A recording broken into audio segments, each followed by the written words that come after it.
with Katrina Lokko. I am excited that you have joined us. I am always grateful and honored for you watching the show, for you guys reading our magazine, and looking at our television network, FMD Global TV.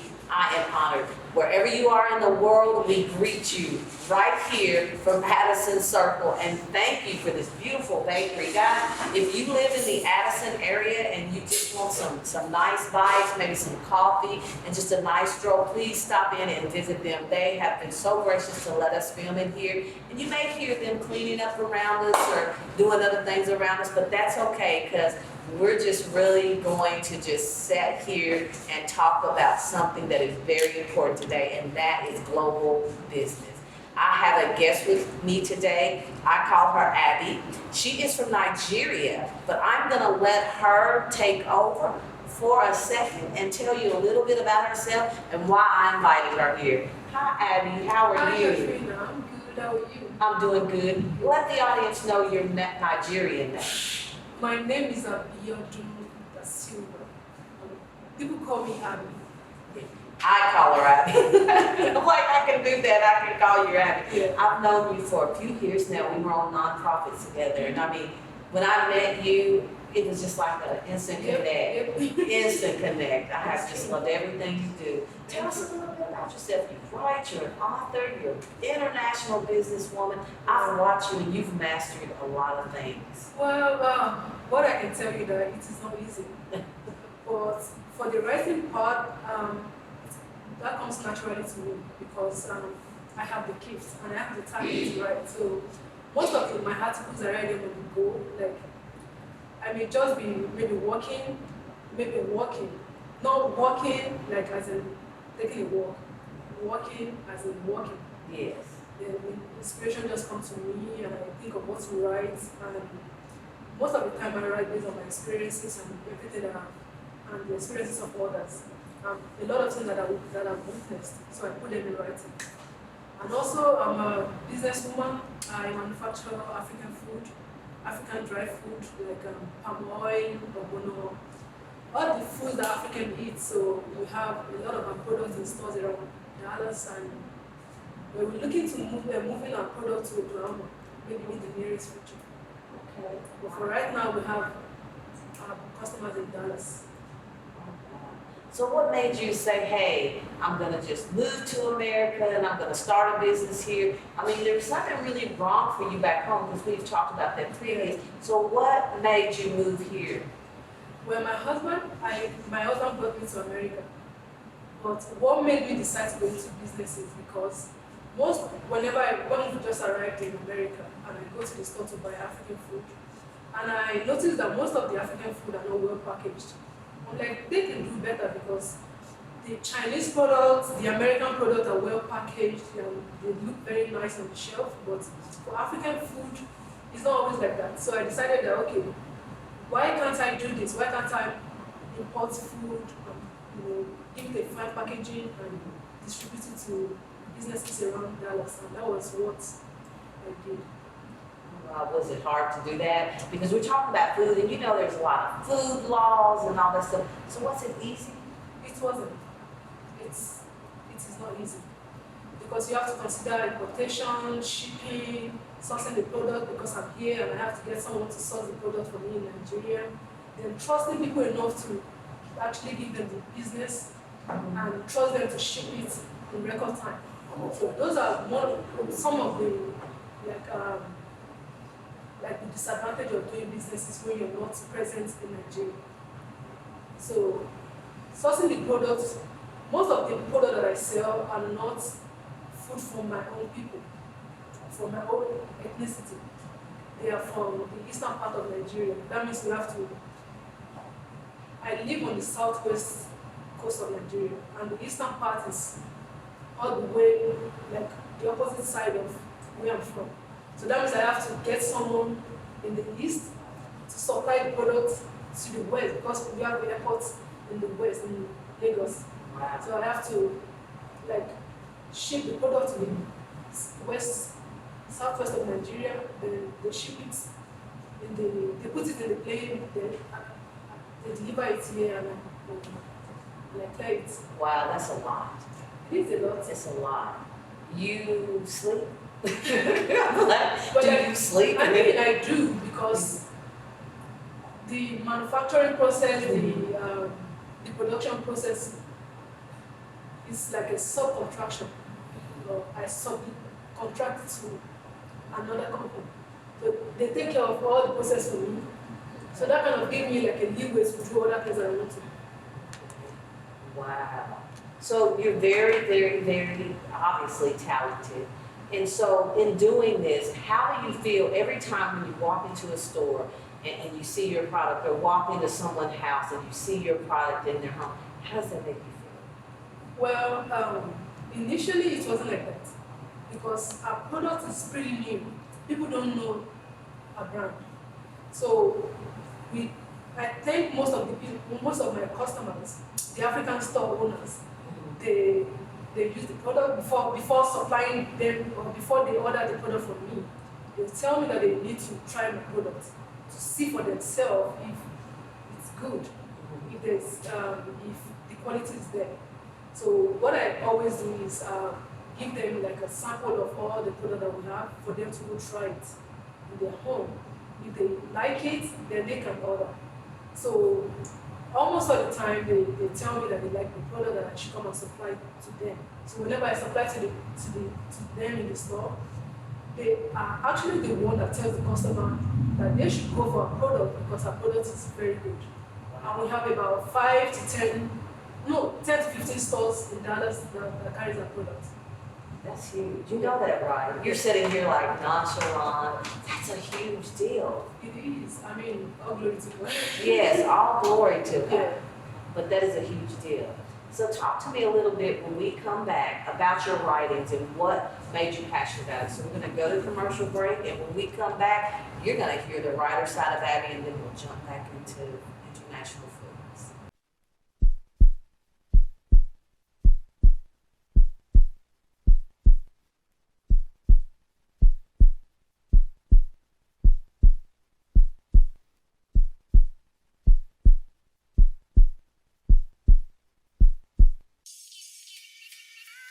In today's unpredictable world, children are being forced to find new ways to occupy their mind.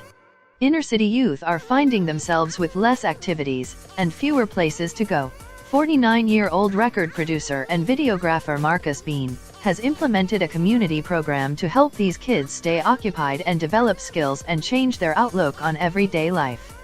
It's all about commitment and change. Saga Youth Solutions is a program based in Clarksville, Tennessee. SYS is a multimedia company that allows teens to come learn different production techniques and provide them with a structured learning environment, and also provides advice, job assistance, and a place to talk about everyday teen issues. And that's why it's the reason why we believe in group settings, is because the kids, when they're not at home, they're mainly together. So if we can get them to work together and learn how to be respectful toward each other, then we can teach them how to carry that over into everyday life. No one wants to believe that these kids are out here just deliberately trying to get in trouble. We just have to find different ways for them to channel their energy and make better choices. A lot of these kids, they're not bad. They just sit around all day because they don't have anything to do. So we try to mix this with their curriculum at school, and we come up with projects that are based around what they're doing at school. So it's not like we're in here making records cursing and disrespectful. We're making positive music, we're shooting positive videos. They're actually working on a movie right now, so I can't wait to see what that's going to look like. Saga Youth Solutions is currently only available in the Clarksville, Nashville area, but looks forward to expanding. If you would like more information on this program, you can email at sagayouthsolutions@gmail.com or call 931-237-5122. And I see a lot of me in these kids, because when I was growing up, I wasn't an angel either. But at some point, someone in my life came and tried to put me on the right track. Did I listen all the time? No. But someone was there. And as I got older, I understood what they were talking about. And that's what these kids need. Instead of being locked up and thrown away, they need something to do, something to put their time in.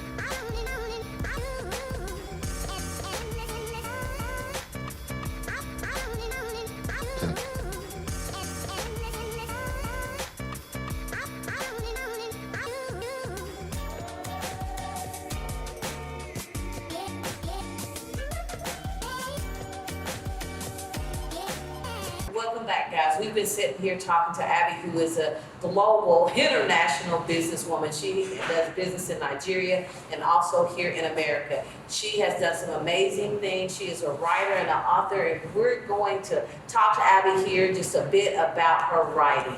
Abby, let's go back to your writing. What inspired you to write? I know you said you write about other people's life, you write about your life, but you said something very key to me. You said you write about experience. Why is it important that people know about experience versus a theory? Well, there was a time a lady asked me, where did I get the experiences to write all the things I write? On what basis am I writing? I thought I have been through a lot in my life. That one of the person that inspired me was my father. My father, when we were very young, my father was very rich. Was very rich, but he lost everything. By the time we were 10, we already lost everything. So I watched his life, the way people treated him, and the way he treated people. I draw experience from there, and I draw inspiration from there to write. And also, when I was little, sometimes we don't have anything to do. We are always at home. So I just document everything I do. So from there, I began to gain the experience to write. Then when I was in secondary school, what you call high school here, that was the first time I wrote in my school magazine. So they asked us to send in an article. So I wrote about all my experiences and I gave it to them. And that was the first time I was published as a writer. Then I was about 15, 14 years old. I really can't remember. You've had some experiences. So what do you think, being here in America, what do you see the difference in business here? What do you see as far as you being a woman in the community, someone of your stature, what is the difference you see here versus there? America is a very difficult country to run business in compared to where I'm coming from. Wow. Yeah, it is difficult because everything, like, you have to be sure that everything you're doing is well documented. From selling to your taxes to your documentation, you have to make sure that you, as a business owner, you have to know what each department, you have to really know about every department of your business. Whereas in Nigeria, it's not like that. As a business owner, you may not even, the government are not so strict when it comes to business in Nigeria, but here they're very strict. Wow. Yeah. What's the difference when you say they're not very strict? What's the difference? Well, what I'm about to say is, you can Google it. Okay. In Nigeria, the government, you may do business for 10 years and not pay taxes. Oh, wow. Yeah. Even though that's against the law, but you can still get away with it. Whenever I send them money to buy stuff, most of the business owners, they prefer me to send the money to their private account, not the business account. And the reason for that is they don't want to pay taxes on the loan. And that's okay, you said for 3 years. Yeah, that's okay. I mean, the government are not so, they're very relaxed when it comes to things like that. But here you can do that. Right. You have to account for every penny that comes in. You have to be sure that all the things you want to use the money for is for that purpose. Yes. Yeah. Wow. So you're doing business in Nigeria and then you do business in America at the same time. So how do you do you ever get confused, or how do you separate the two practices? Well, it's very easy. You just, every goods you're buying, every money you're paying for shipping and clearing, you have to document everything. So you can separate your profits from the cost of manufacturing the product. That way, it will be easy for you. Because if you don't have a good accounting system, there's no way, you wouldn't even know what you're doing. You wouldn't know what your profit is at the end of when you take out all the expenses, the cost of running the business. You wouldn't know what your profit is. So when you document everything, it gives you the peace of mind to sleep at night. And you sleep well, I'm sure. You sleep well. So what can we expect from you? Like, What is the next thing you're gonna do? What are you going to do with this food business? One, by next year we have the plan of like diversifying. That means we add more product to our already existing product and also go to other states. Because in Houston we have a large community of Africans that want our food. And Nigerians are not the only community that eats our food. We have people from Ivory Coast, from Ghana, we almost eat the same thing. So they buy it too. So our next plan is to get our product to other states and also to add to our already existing products that we have. So what is a product that you have that's not particular to Nigerians? What's one of your products? One of our products is ogbono. What is that? Yeah, like what is that? It's like it's a staple soup in Nigeria. It's a soup. Yeah, soup. Oh, okay. It's made out of a seed, so you grind the seed and you okay, let me just describe how to make it for you. Like if you have a base, like a meat base or chicken base, you boil your meat, you season the meat, then add water to the meat. Oh, and then you put that. Yes. And I bet it's good too. Yeah, I mean, I'll have to come over there and eat. Well, when we come back, we're going to talk about me going over to her house to eat this soup. Most people don't plan their financial future because it's complicated. There's so much out there, and I'm here to help you be able to navigate through that and find out exactly what's going to fit right for you. Hi, my name is Sarah Markopoulos. I'm an agent with New York Life, and I office out of Frisco, Texas. When I was a little girl, my father was a life insurance agent out of our hometown where I was born. He was a servant of the people, and I wanted to be that myself and give that to others. I knew New York Life would be the one that could help me do that. It's my clients. Each and every single one of them are different. So I help them not only enjoy the fruits of their labor, but also they'll be able to be secure in their financial future. Because either way, a choice will be made for you. Whether you make one for yourself independently or life makes that choice for you. At the end of the day, you'll know you'll be okay. I came to New York Life because I love New York Life. I know what New York Life can provide for you, and I want to be able to be the one to bring that to you.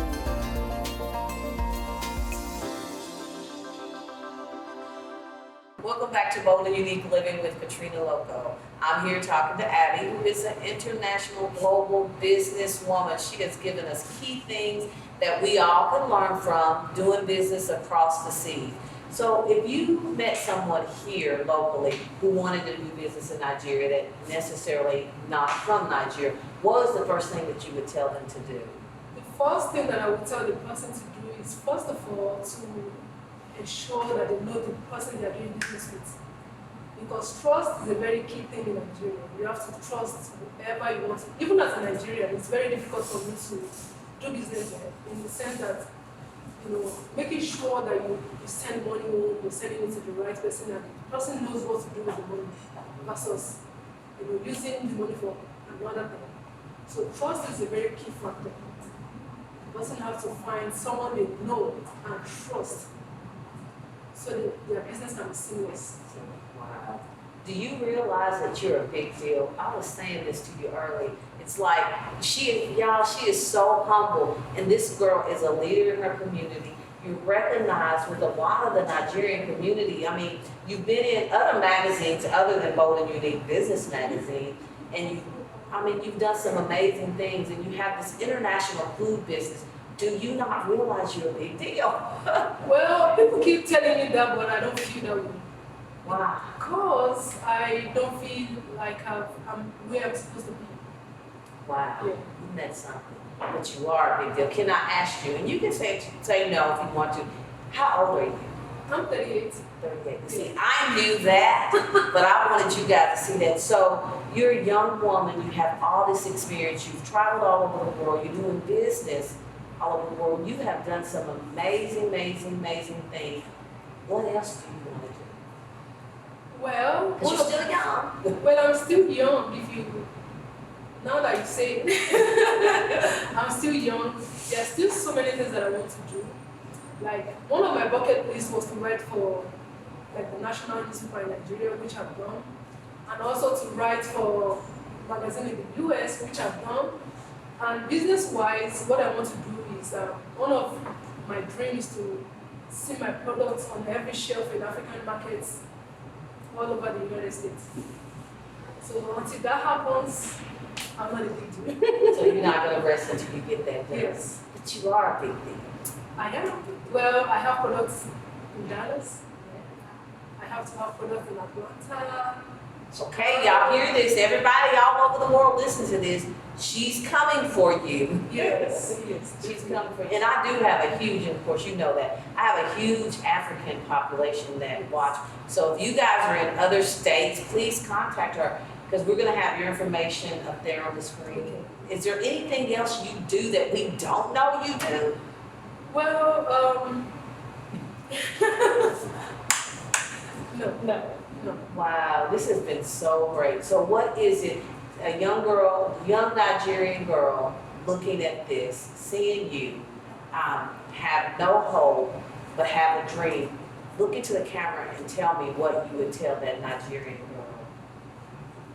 A Nigerian girl watching me right now that has dreams and aspirations, that wants to move to the next level, one thing that I will tell you is that you have to trust yourself, you have to trust the process, and don't cut corners. It's very easy to cut corners. Like, if you want to get to a destination A, a particular road may lead you faster there, but that may not build the resilience that you need.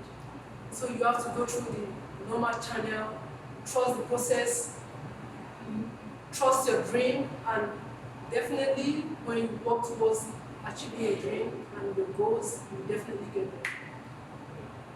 Well, guys, this has been really good. I mean, there's nothing else I can say. There's nothing else I can say but to say this. You never know who you may meet. Because when I met Abby all those years ago, it was like an instant connection. And we never knew that we were not only spiritually connected, but we do business together. I've learned so much from her. And I mean, her and her husband are just a wealth of information and they love people. You support everybody. I mean, you do. You support everybody. And we've got some other stuff coming up too. You're going to be doing some writing, some television programming and stuff like that. So. Yes, I was just telling her, well, Yeah. it's one of the things I want to do. Like, you were asking me what else am I doing that you don't know of? Mm-hmm. Or what am I planning? One of the things I'm planning that you don't know of. That's one of the things. Have a talk show where I share my experiences to people, where I motivate the Nigerian community, But it's not going to happen as long as I have the dream and I have the means to get there. It's definitely happen. Well, watch her. She won't be on FMD Global TV with her own show. I'm speaking that. Guys, until next time, we love you. Remember, you are fearfully and wonderfully made, bold and unique. Rip off every label placed on you by others, especially the ones that you place on yourself, and have a bold and unique